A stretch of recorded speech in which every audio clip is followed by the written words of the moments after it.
นั่นเลยเนาะว่าจ้างช่างคือเพลงแท้นะ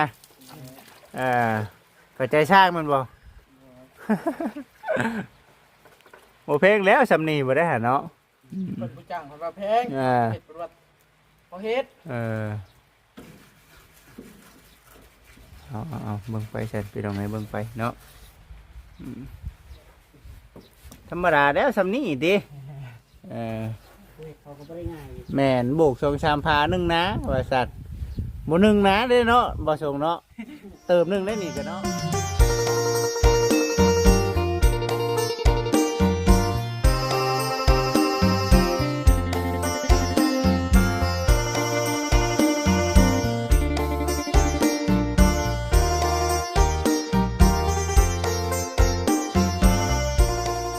พ่อแม่พี่น้องเอ้ยบาทนี้ก็ได้ปะโตฝนตกแล้วบ่หยุดบ่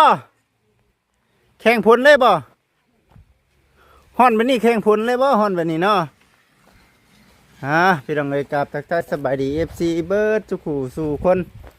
พบพ่อกับบ่จิตอุทุมพรคือเก่าเส้นเคยเส้นเดิมเพิ่มเติมมานี่น้องๆเพิ่นกำลังโบกกำลังสาบแถมมาด้วยมิดผลมานำแน่พี่น้องเอ้ยมื้อนี้ก็ได้ตกไปตามงนมีกบ่เนาะเบิ่งนี่ก็ได้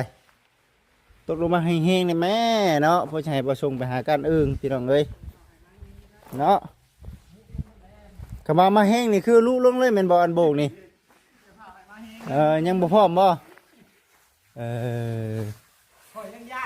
ยังย่านอยู่เนาะแล้วเนาะแต่บ่ตรงกันแล้วซะเบิ่งครั้งแล้วนี่เนาะเขาบอกจะให้มันน่ะตกเนาะสบายดี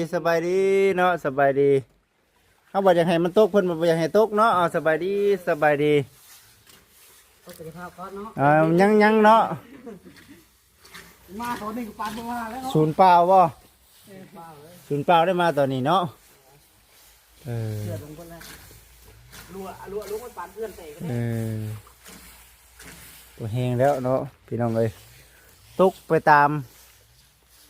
งุนมีกเนาะจากที่เบิ่งนี่ตกตามงุนมีกงุนตกถ้าลมฝนตกว่าการงุนมีกมันสิมาแห้งดีเลยตัวสิมาแห้งดีจักติแห้งเป็นเนาะพอดีเลยเย็นห่อนแห้งกันละเนาะพอดีทำนี่แต่แห้งกูนี่บ่ไหวเนาะบุลมกันนี่ได้เองกันเนาะลมสาก็ได้โอ้ไหวกำลังโบกเด้อพี่น้องเด้อเนาะกำลังโบกกำลังสาบคอยเห็ดไปเนาะ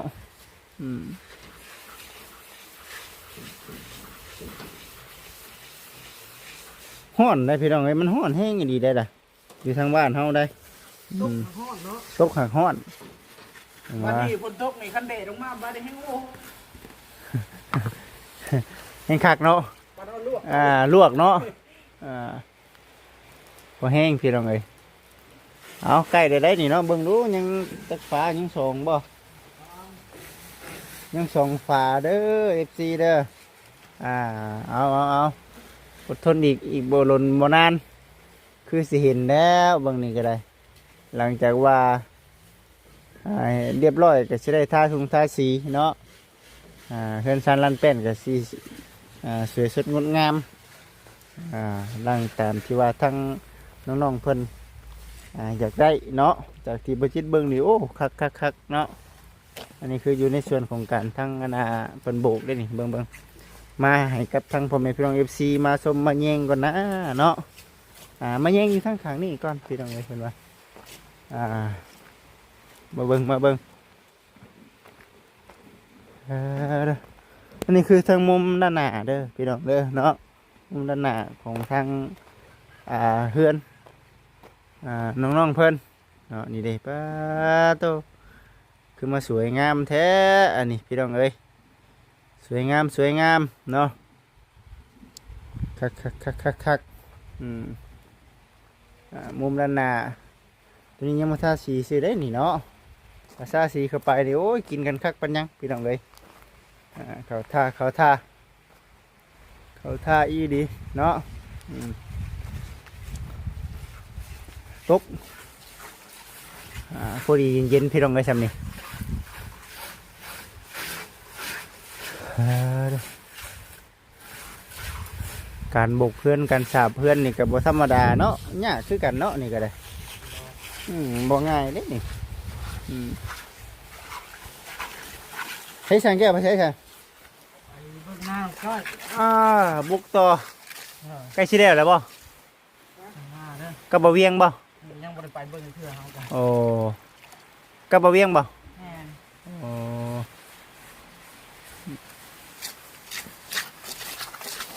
ตายเสียงเลยเนาะ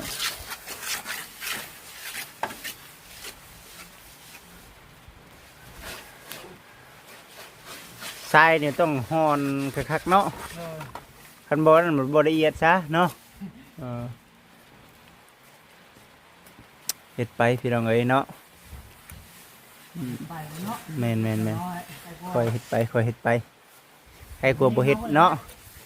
ต่างกันคือหยังนี่หมอเนาะตัวบุกกับตัวบ่บุกมันต่างกันแซ่บเนาะต่างกันแห้งอีดีว่าซั่นแน่นอนอยู่แล้วว่าซั่นเนาะมันบ่แล้วได้ซั่นบุกแล้วบัดยังสีบัดนี้เนาะสีแซ่บบัดแห้งขึ้นคักว่าซั่นหั่นนะพี่น้องเอ้ย รับหนึ่งแหละ ลายขั้นตอนคือหยังนี่เป็นเทือนเนาะ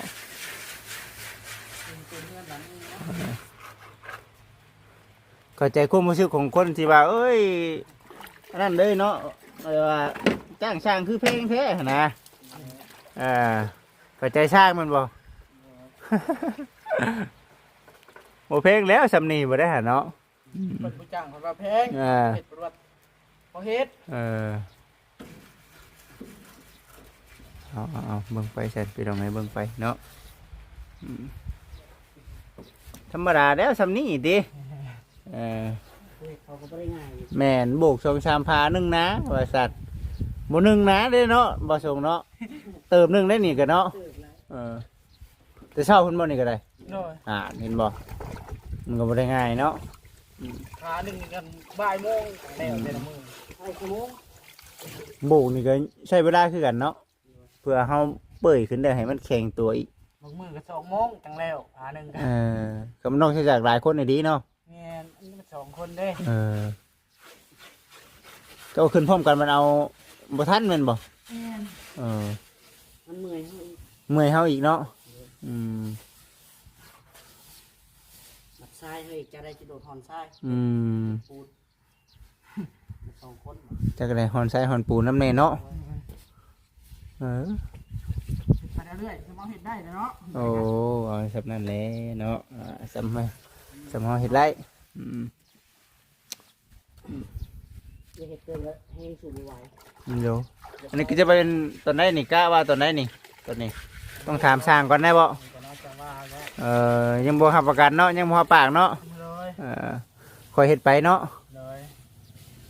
คอยเฮ็ดไปก่อนว่าซั่นพี่น้องเอ้ย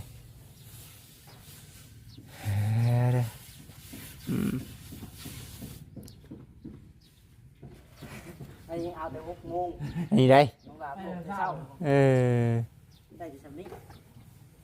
มันคือหลายคนนี่เนาะหลายคนมันคือว่ามึงเมื่อขึ้นเนาะ บ่คือได้ช่วงเดือนน้องจ้อยเนาะ แม่น สิป่ายว่า ไว้ดิเฮือนน้องจ้อยน่ะ ลูกพา7พา เนาะ หลายคนมาที่ย่างพาเงินเอามันก็น้อยแน่ พาแล้วชอบครึ่งได้เกือบปุ้ยนึงเกือบ2 ศอกหน้าผานึง มีสองคนบ่ค่อยเฮ็ดไปเนาะ เลยแต่กูมือเหรอเสร็จแล้วเฮาประเทศไปเลยมันประถาเฮาอยู่บนเก้าอ่ะ ก็เฮ็ดไปพี่น้องเอ้ยเนาะตัวนี้ก็ได้มาหาน้องๆเพิ่นมื้อนี้ก็ถือว่ากำลังโบกกำลังทาอยู่ตัวนี้ก็ได้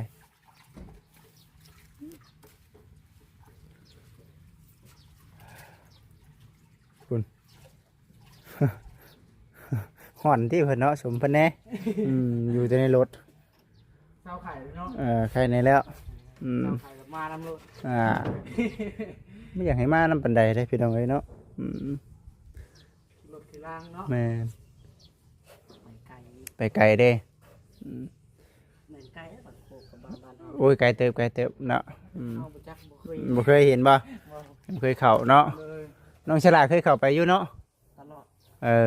ดินประชาเขาเนาะ บ่ เออ ไปดินบุญที่ยังก็เคย ดินบุญเนาะดินบุญดินสิน ยินแต่ทางไอ้บ่เวียงว่าชวนประบุญบักไผ ปีนี้บ่ แม่น บุญลุงไผ่กับบุญลุงไผ่ได้เจ้าของได้บ่ได้ค่อยแบบว่านั่นคือเขาเจ้าได้เขาเจ้าน่ะบุญลุงไผ่มาแต่เรื่องที่เฮ็ดบุญไผ่แน่บัดนี้เรื่องที่ไปบูชาเอาเองบ่ซั่นเดี๋ยวบ่ได้ค่อยเรื่องที่ก็ ไปเนาะ แม่นๆก็ดินอยู่ดินแบบว่าเพิ่น ประเพณี แต่ว่าแบบว่าดินเป็นจริงเป็นจังแบบว่า คือเขาแบบแห่มวนชื่นห้องเอ้ยห้องเอ็นน่ะบ่ได้ค่อยปานใดอันน่ะบุญลุงไผ่บ้านเฮาเด้อเอาเวียนเทียนแล้วว่าซั่นแม่นเวียนหยังก็เขาเอิ้นน่ะ ให้เม้ง นั่นน่ะบัดลงไปแบบนั้นน่ะนะขึ้นมาตอนแรกก็ลงไปซะจักเล็กจักน้อย คนได้หลายเนาะบ้านแห่ หลายหลายอยู่หลายปีมีเทื่อนึงแบบนี้โอ้ยยิ่งเหมือน 2-3 ปีได้บ่บ้านบ่ได้เฮ็ดน่ะโอ้ยยิ่งหลายแล้วเบิ่งลองแม่นลองเบิ่ง หลังคาเรือนเบาเวียงว่าเวียงเท่าไหร่ อืม พันกว่าบ่ แม่นลองเบิ่งกันว่ามีโอกาสก็ลองเมื่อเด่นเบิ่งเนาะยินดีต้อนรับ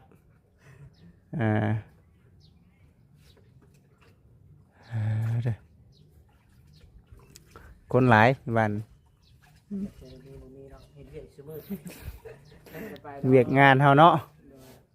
เห็นเวียกชั่วโมงเด้อเบิ่งพี่น้องเอ้ยกลับมาทางในก่อนบัดนี้ก็ได้เด้อถือว่านี่ก็จะเป็นอยู่ในทางด้านในเด้อพี่น้องเด้อเนาะเรียบร้อยหายห่วงถือว่าน้องๆเพิ่นโบกนะพี่น้องเอ้ยฝุ่นเนาะเอาสีมาทานี่เป็นอันเดียวกันเลยนี่เนาะนี่เลยสีเป็นสีข้างในนี่ก็ยังบ่ทันมีพี่น้องเอ้ยสีรองพื้นก็ยังบ่ทันมีแต่ว่าสีแท้ภายนอกน่ะคือทางเบิ่งลองทาไปเบิ่งก่อนว่าซั่นหั่นนะเดี๋ยวมาเบิ่งก่อนเนาะคุยกับทางแถวแม่เพิ่นตั้งแต่ล่าสุดมือก่อนขึ้นเฮือนเนาะอันนี้ก็ถือว่าได้มาอัปเดตให้กับทาง FC ทางแม่เพิ่นเบิ่งถือว่ามีความคืบหน้าไปได้เด้อแม่เด้อเนาะดีใจนำน้องๆเพิ่นเรื่องห้องน้ำคือสิสำเร็จเนาะเพียงแต่ว่าในเรื่องตากระกะโลเนี่ยแตกต่างกันไปโดยได้เนาะกันบ่มีตากระโลบัดคือว่าบ่คักบ่แน่เนาะเช่นเดียวกันกับทางเฮือนบ่จิตเนาะเฮือนบ่จิตเองก็บ่ได้ค่อยใส่ตากระโลมันก็คือเฮ็ดแล้วอยู่คือบ่แล้วเนาะแม่นอยู่ได้ล่ะพี่น้องเอ้ยอันนี้ก็ใช้งานก็ได้คือกันนี่เนาะคำว่าบ่อยากใช้ก็ได้พี่น้องแต่ว่ามันก็เรื่องเฮือนเรื่องชาติเนาะอีหยังก็คือว่าพี่น้องเอ้ยมัน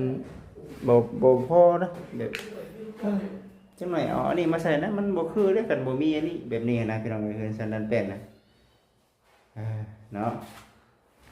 เอามีแต่ว่าค่อยเบิ่งค่อยชมเบิ่งไปนํกันเด้อพ่อแม่พี่น้องเด้อเด้อนี่สภาพเพื่อนสันดันเป็นสิประมาณนี้แหละเนาะอันนี้คือจะเป็นในเรื่องของทางเพื่อนน้องๆเพิ่นสมบัติยังหลายอยู่เด้อพี่น้องเด้อเนาะยังได้บ่ทั่วปานใดคอยเก็บคอยออมไปบางอย่างก็ยังบ่ทันเก็บทันเมียนก็มีแต่ว่าในเรื่องยาแนวนี่เฮายังบ่ทันได้ใช้ได้นี่พี่น้องเอ้ยเนาะคันใช้ยาแนวนี่คือสิขึ้นกว่านี้อยู่เนาะอันนี้คือเฮ็ดซำเฮามีก้อนมาซั่นหั่นนะเฮ็ดไปนํเนาะเฮ็ดไปนำแยงไปนำตัวสวยงามเบิ่งไปเรื่อยๆพี่น้องเอ้ยเนาะสีภายในเนาะเดืองอำลามพี่น้องเอ้ย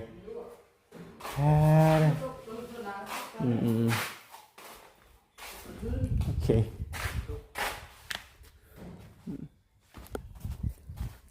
เทวดาเริ่มเปิดชายใหม่อีกแล้ว โอ้ยเนาะบาทนี้ เริ่มแล้วพี่น้องเอ้ยเนาะ ยันไฟดับ ยังไปรับ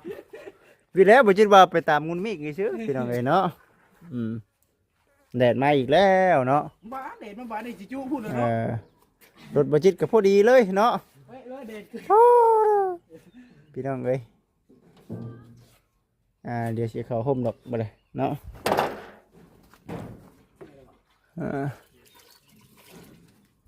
เอียงนี่ได้ครับ ได้เรียบร้อยตัวนี้เนาะสำเร็จพี่น้องเอ้ยตัวยังแต่ข้างนี้แมันบ่ไอ้ตัวนี้ยังตัวนี้ก็ บาทนี่เนาะ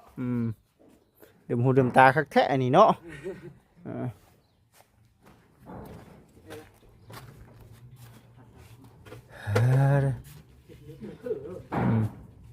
ลั่นตึ้มทั้งนั้น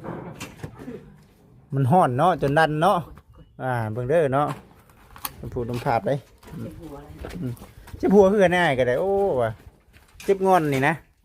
มันเป็นอย่างเนาะเจ็บหันเนาะ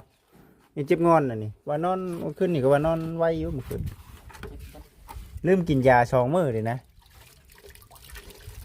ไม่ค่อยกินยา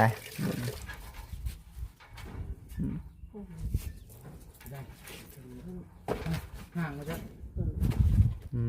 ได้บ่ได้อยู่บ่ ข่าวไว้ปูได้บ่เถอะบ่เห็นปู มองเด้อระวัง เห็นเลย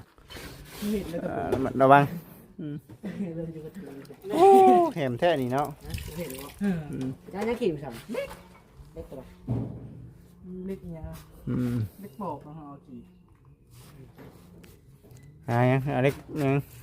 อันนี้ละขี่ ขีดบ่ลองขีดเบิ่ง นี่กับ10บ่เห็น10งามนี่บุกเป็นคมต้องขีดแต่ตอนมันยังอ่อนนี่เนาะฉันบ่ได้เลยพี่น้องเอ้ย อะไรนะหมูห้าแตกบุกคมเคยเกิด หาตะปูบ่ปูขีดเนาะ คิดหรอกดิ้งหอก บี้ออกเลยเนาะสัมถ่ายเมื่อวานนี่จักจะไม่อยู่ใส่เนาะ เบิ่ง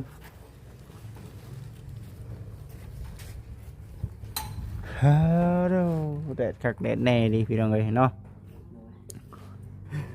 ยังโอเคอยู่ได้นี่เนาะมันยังบ่ทันได้วิทย์อนาแดดปานใดนี่ช่วงบ่ายๆมานี่โอ้ยเนาะยังเฮ็ดบ่ได้ต้องรอถ่าถือว่าย่านเฮ็ดตอนเช้าเอาเนาะ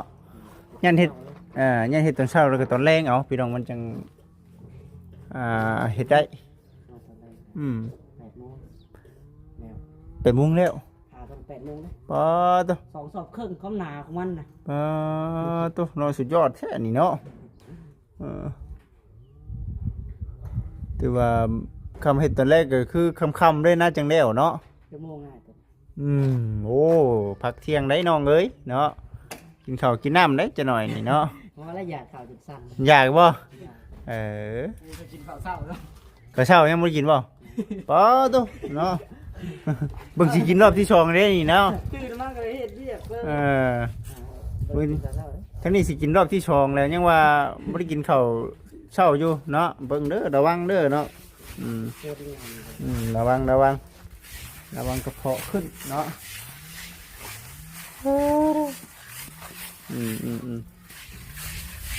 ลงไปคือยังไง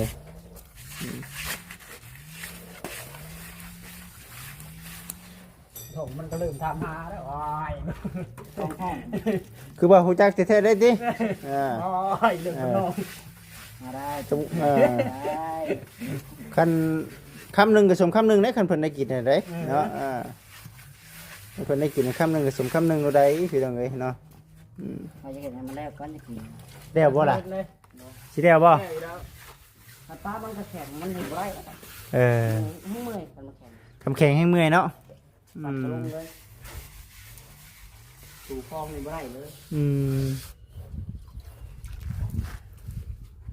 มาเย็นแข็งแบบถูบ่ได้ดอกเนาะ โยมจะคนจะกูเลยใครอยู่คนแข็งเนาะเป็นคนได้อ่อนเนาะลงแม่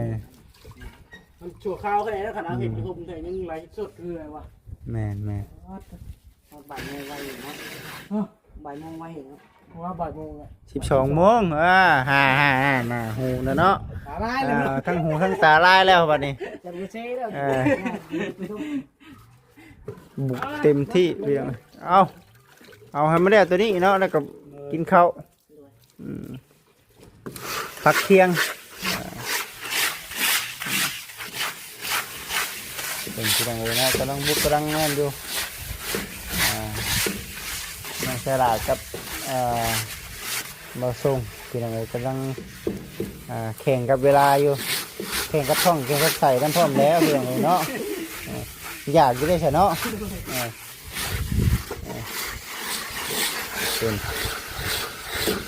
ลุยพี่น้องเลยเนาะอาหารกินเท่าได้มันนี่มีแล้วบ่กับข้าวกับน้ำกินกับยังมันนี่เนาะเฮ็ดเวียกเมื่อยเฮ็ดเวียกเมื่อยจำเจียวนี่เนี่ยมันมีแห้งชับเนาะ นี่ขนมเป็นเนื้อเอาเลยขาย มึงเด้อสร้างน้อยเด้อระวังเด้อ มาเลยเอาไว้เปียกเลย มันยังน่ะโอ้มาให้บ่เงินน่ะมาไปเลยอาวีบ่พุทธทางออกมา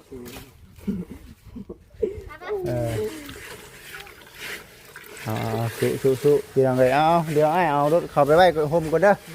โอเคเอาเฮ็ดแล้วก็พักผ่อนกินข้าวกินน้ำเนาะโอเคผมให้พี่น้องเลยเดี๋ยวสิเอารถไปไว้โฮมก่อนคิดว่ามาไว้ผมกินอีกคือว่าเอาบดอยู่นะไปทันใดนี่เป็นว่าแหลกเนาะตัวแบบนี้มันก็สุดยอดแล้วพี่น้องเอ้ยแบบนี้ก็ได้โอเคเด้อผมให้พี่น้องเด้อเนาะจังใดก็ตามแต่ขอขอบคุณ FC หลายๆที่เข้ามาเบิ่งมาชมติดตามเป็นกำลังใจให้พี่น้องเลยอยู่ดีมีแห้งเด้ออยู่ดีมีแห้งอยู่ดีมีแห้งสำหรับคลิปนี้ก็กลับมาสบายดีพ่อแม่พี่น้องเอ้ย